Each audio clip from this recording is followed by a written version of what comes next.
Now to Turkey, where police have detained hundreds of people in Istanbul after confrontations between protesters and authorities at May 1st demonstrations. The streets have been closed around the city's Taksim Square, where protests have been banned since 2013. Metro lines were also closed and ferries suspended. Now, these latest demonstrations echo the disruption that followed the March arrest of President Erdogan's main political rival, Istanbul City Mayor Ekrem Imamoglu.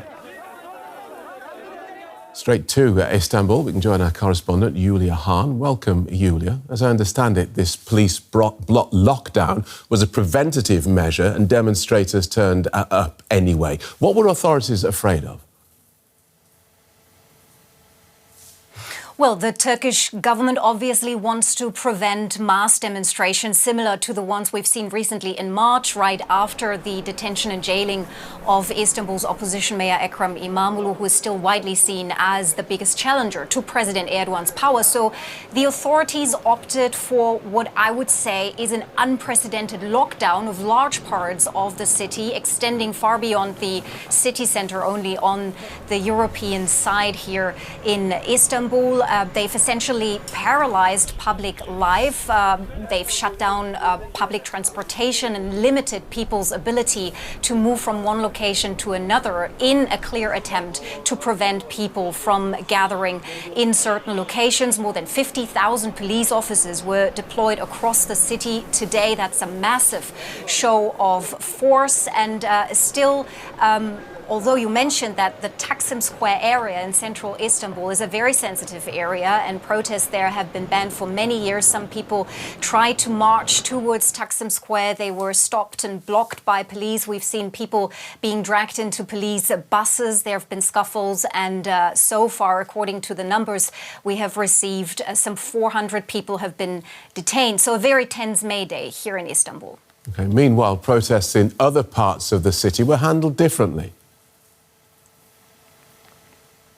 Well, yes, unionists managed to organize several events today, two bigger rallies attended by tens of thousands of people on Istanbul's Asian side. I went to the rally in the Kadıköy district and I spoke with people there. Of course, it's Labor Day, so better worker rights are a key demand here in Turkey. People are suffering from an enormous cost of living crisis with very high inflation. Minimum wages are not enough to support a family, but many people also told me they came to express their anger and frustration at President Erdogan and his government, especially following the arrest of this very popular opposition candidate, Istanbul's mayor. People say that was an undemocratic move. We've seen many other arrests of government critics in recent weeks, and they say these are all signs that Turkey has taken an even more authoritarian turn. Let's listen to what people told me.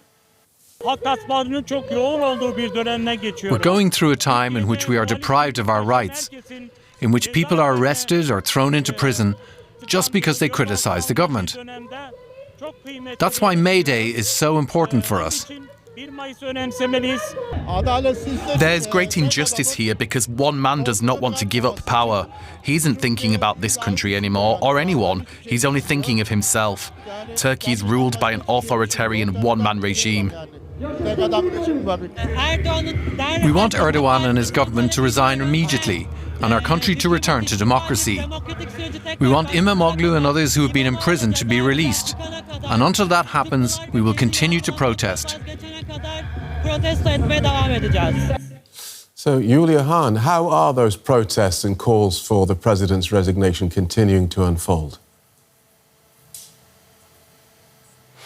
Well, I think people's anger that's become very clear today again is not going to go anywhere. It's up to the political opposition, of course, to somehow channel these emotions into meaningful pressure vis-à-vis the government. Elections here are not scheduled until 2028. The opposition here says Ekrem Imamoglu, the jailed mayor, is still their presidential candidate. They want early elections. They are holding weekly rallies here in Istanbul, but also in other Turkish cities. Now, the the big question is, of course, will that have any sort of effect on the political system, on President Erdogan? He holds all the power. He's an almost all-powerful president. And as we saw very clearly today, he has the means to repress and suppress people from gathering, repress protests from happening. And some observers say he is willing to even intensify his crackdown on critics.